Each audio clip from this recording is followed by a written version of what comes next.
Folks, Congresswoman Jasmine Crockett of the 30th Congressional District in Texas, boy, she is always bringing the funk, and she did that recently in a House hearing. Watch. They continue to say, trust us. These tax credits won't expire until December. Just trust us. We will negotiate. Well, I have news for our colleagues across the aisle. Trust must be earned. It is not given. You see, President Trump swore in on January 20th, and since then, congressional Republicans have perpetuated an economic war on Americans.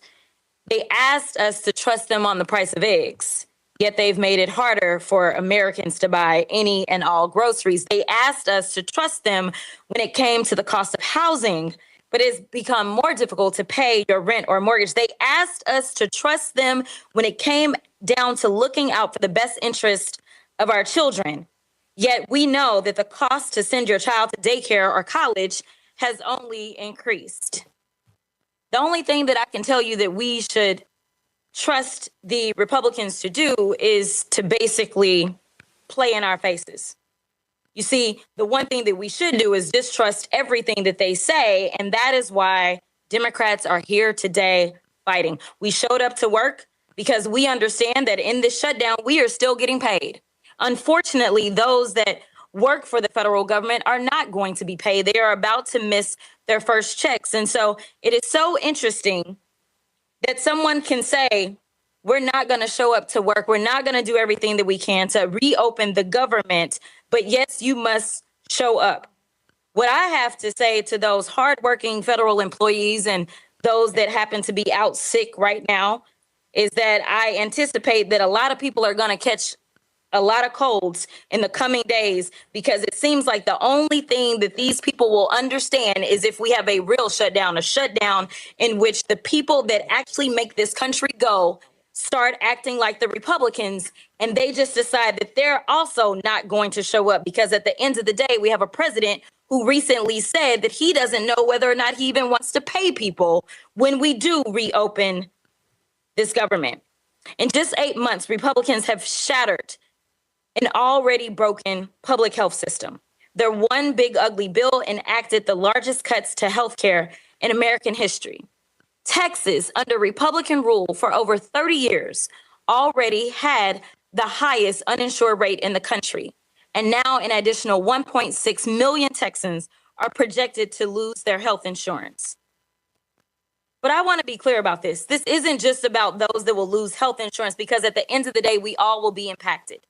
Everyone's healthcare costs will go up, and everyone may end up missing a hospital or a doctor because of the reckless policies of the Republicans. Just in my district, a 60-year-old couple making $80,000 a year would see their premiums increase by nearly $20,000. A family of four making $64,000 a year would see an increase of $2,571, roughly 197%. Stripping away healthcare is just one aspect of their economic and healthcare assault on Americans. They've eliminated critical funding for local health departments and community organizations doing critical public health work. So we're here today because Republicans have once again chosen to prioritize billionaires and corporations over everyday Americans. Veterans, teachers, students, law enforcement officers, members of the military, factory workers, bus drivers, all of whom will be hurt by Republican healthcare assault on Americans. I'm here today to speak for the 90,000 people in my district who will see an increase in their healthcare cost, and the millions of Texans who could lose their coverage if we don't extend the tax credits. And I wish that Republicans would put as much energy into doing their jobs and protecting healthcare of their constituents as they do into protecting Jeffrey Epstein and Ghislaine Maxwell. Maya Angelou said, when they show you who they are, believe them the first time. The final point that I'll make is that some people in this building know that I have a best friend by the name of Marjorie Taylor Greene. She even recently stated, I'm going to go against everyone on this issue because when the tax credits expire this year, my own adult children's insurance premiums for 2026 are going to double. Now, the fact that Marjorie and I agree on anything tells you how bad this is. America, it is time to call your representatives, your Republican representatives, and tell them to show up and do their jobs. Thank you, and I will yield. So, it's very interesting to me, Ome Congo, when you have sports commentators who veer into politics, who want to chastise Congresswoman Jasmine Crockett as saying somehow she is being too loud, abrasive, and ineffective, when clearly that was not the case. She laid out a very cogent argument there. I guess that's the difference between those of us who actually follow her work as opposed to those who just run their mouths about her work. Yeah, and Stephen A. Smith has been running his mouth a lot, as he's always running his mouth, and he just has a particular disdain, it seems, for black women and black women who are doing powerful things. And Stephen A. Smith doesn't really even appear in black spaces like that to be able to even have a comment. He needs to leave her alone. He's spending all of this time talking about, oh, you shouldn't bite the hand that feeds her. You don't want to upset the boss. Trump is not her boss. Her boss is her constituents. And she's out there every single day fighting for them. And I just heard a story over this weekend about how she had to get fitted for a bulletproof vest because of what she's dealing with. And people like Stephen A. Smith of the world are making it worse for her. So I continue to applaud what she's doing. I continue to applaud the way she just shows up and does her job. And she's got to deal with it from the Stephen A. Smiths to the Laura Loomers of the world. But luckily, she knows that you and us and everybody in our sphere have her back. But she shouldn't have to be out there being targeted like this. But when you're fighting for the people, when you're fighting for the truth, you are going to get haters like that. And I'm hoping that Stephen A. Smith has gotten enough blowback that he will leave her alone. But I know she's probably unfazed by it, but enough of us are pissed off about it. But she needs to keep doing her thing.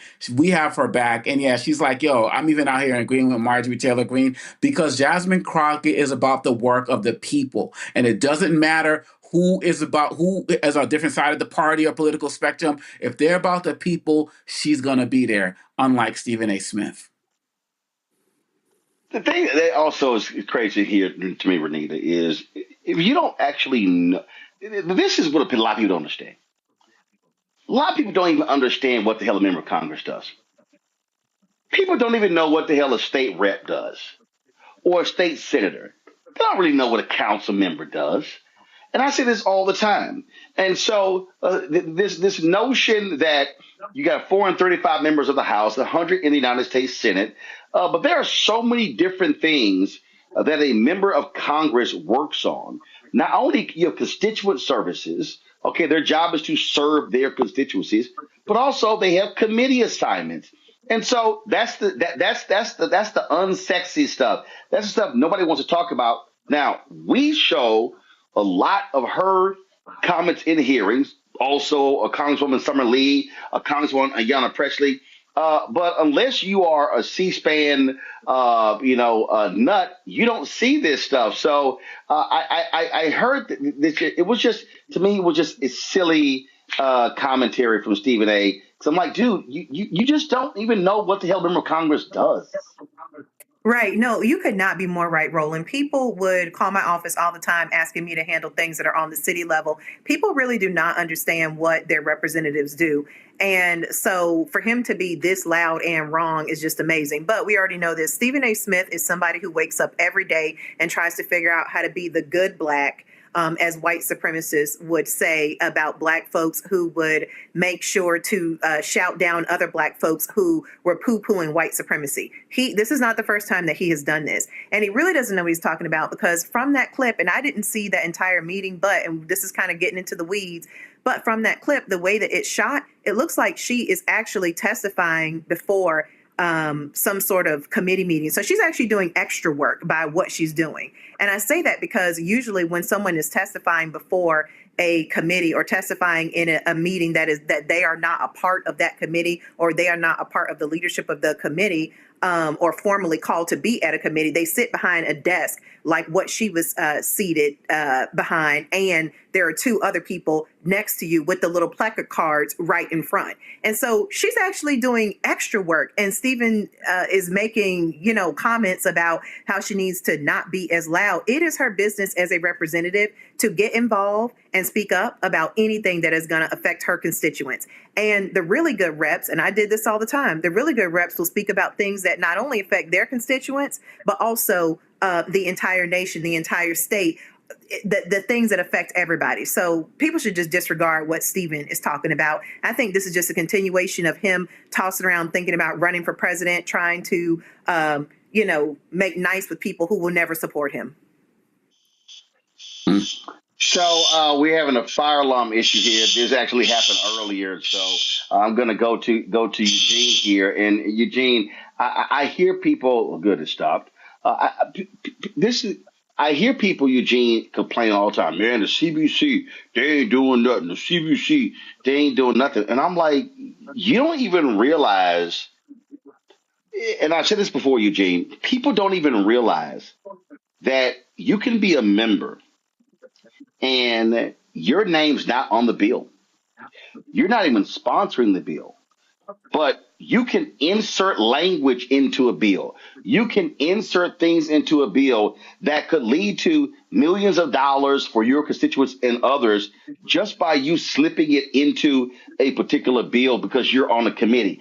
That's the stuff that people don't understand happens every single day. I mean, I remember when Biden Harris were there and people were just like, oh my God, look at the billions that Biden Harris are giving to HBCUs. Well, actually, Biden and Harris were not giving billions to HBCUs. That money was being appropriated through a subcommittee, the House Education Subcommittee. Now, for the people who don't understand politics, who don't even understand the United States Constitution, any federal law that involves money must originate in the House of Representatives. Let me say it again. It must originate in the House. So Bobby Scott of Virginia, Congressman Bobby Scott of Virginia, my alpha brother, was doing yeoman's work. He was sitting here because he was a ranking chair. So again, let me just give some people some politics 101. You have the chair, then you have the ranking member. Well, at the time, Democrats control the House. So Democrats control how the committee worked. He was the chair of a subcommittee. He was the one who was driving the money.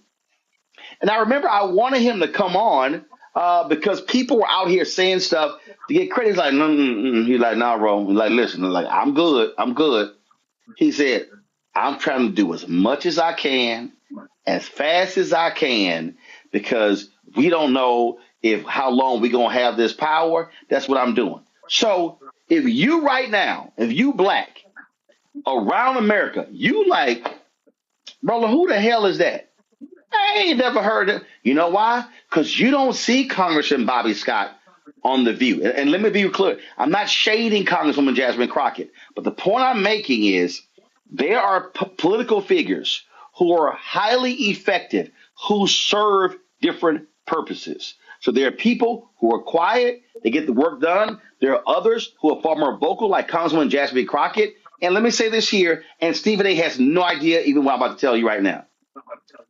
According to Black Pac, and we had Adrian Shropshire on the show, and I wish they would have released the actual data, the approval ratings of Congresswoman Jasmine Crockett among black people are on the level of Obama. Yep.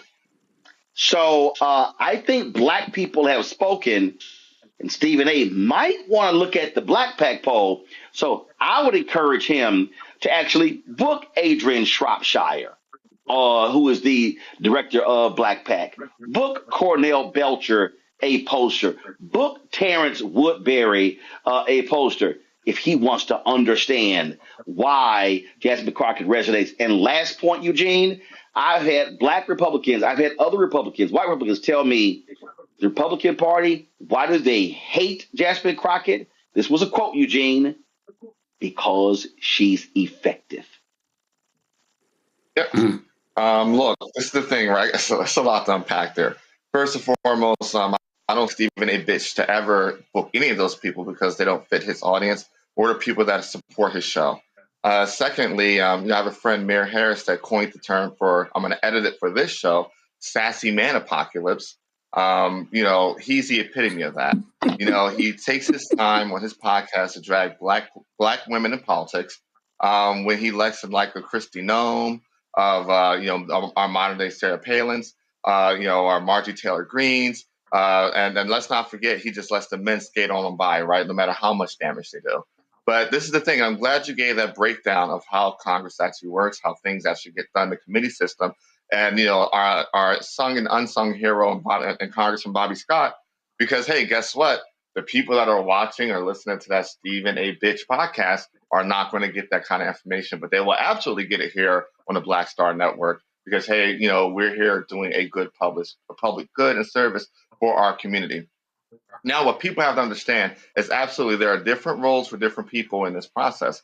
And this is where I kind of hate how, as a Republican, how the Democrat Party handled Jasmine Crockett, because, hey, you will have her fly around the country to raise money for your candidates. You will attach her name to your fundraising letters. You will have your state parties book her out. You will have her, exhaust herself for the cause, but then not give her the manner of leadership that she deserves to help further that cause the way that she sees fit on using her own talents. But the thing is this, right? Everybody has their role because, she does have that skyrocket, sky high approval rating. And Republicans are absolutely terrified of her. I think, a Ted Cruz, they decide to mess with her district. A Ted Cruz should probably be terrified that she may jump into that Senate race, or Governor Hot Wheels should be terrified that she may take him on. But I think she may be the one that actually could push Texas over that hump, over that hump finally. But my thing is this: at the end of the day, this is why Black-owned media matters, right? This is why the Black Star Network matters. This is why other Black-owned, Black-centered, Black-focused, Black audience-targeted media matters. Because when you have people like Stephen A. Bitch that, can just by namesake, I don't get a show. And I'll take onus on that, right? Can just walk on. No. Here's my deal. Here's my deal. Here's my whole deal. I don't. First of all, this is important. This is important. This is important. This is important. This is very important. Come on. Wrap it up. The thing is this: when white establishments are handing out the kind of funding and support for people to espouse, literal misinformation, it's important for networks like this to exist, so the actual truth is there and people are informed. That dividend takes place and people have the information to actually make informed decisions when they go into the voting booth. That's what this comes down to. Look, my position is very simple. I don't waste time with name calling. I don't need to. I believe in facts. I believe people need to understand, and too many people have no understanding of facts. I believe It's our responsibility as journalists to speak the facts. And so the problem is when you do not have facts about a person and what their role is, then you're just spouting and saying things. That to me, and I've seen that to me was the problem that I had with Stephen A's commentary. It wasn't fact-based. And he didn't have an understanding of what her role is, what her job is, and what she does on a daily basis. Again, and the reason I can speak to this because I am registered in the 30th Congressional District. I vote in the 30th Congressional District. And what people don't understand is members of Congress, there are 435 House members. They represent districts that make up between 750 and 850,000 people. That's y'all reality. They run for re-election every 2 years. What is the most important job of a member of Congress? I'm going to say it again. What is the most important job? Renita, you are on a state level. You know exactly what that is. It's called constituent services. Let me be clear. If you want a guaranteed way to lose your job, you can have a horrible constituent services reputation. That is what the job is. And that's what people don't get. There are people who live and work in congressional districts who say, I need this from my member of Congress.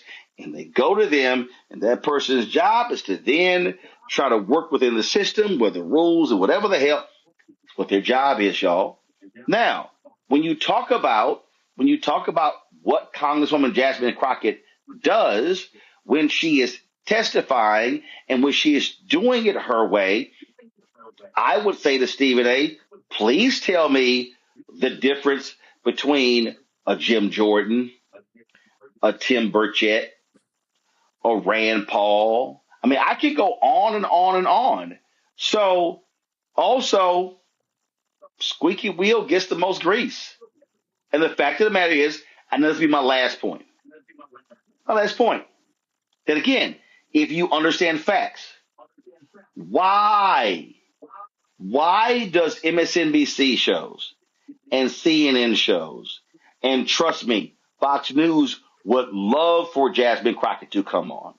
But why do these networks constantly book Congresswoman Crockett? Because she rates. Stephen A. is always talking about how well he does at ESPN and how he rates. That's why she gets booked. Because people watch, people listen. And there are people in this country, Republicans, who even say, hey, I disagree with her in policy, but I like that she's a fighter. So I just wish people, when they start running their mouths about who ain't doing what they ain't doing, check your facts. Check your facts so you understand what the job requires. Hello, I'm Isaac Hayes III, founder and CEO of Fanbase, and I'm here with a very important message.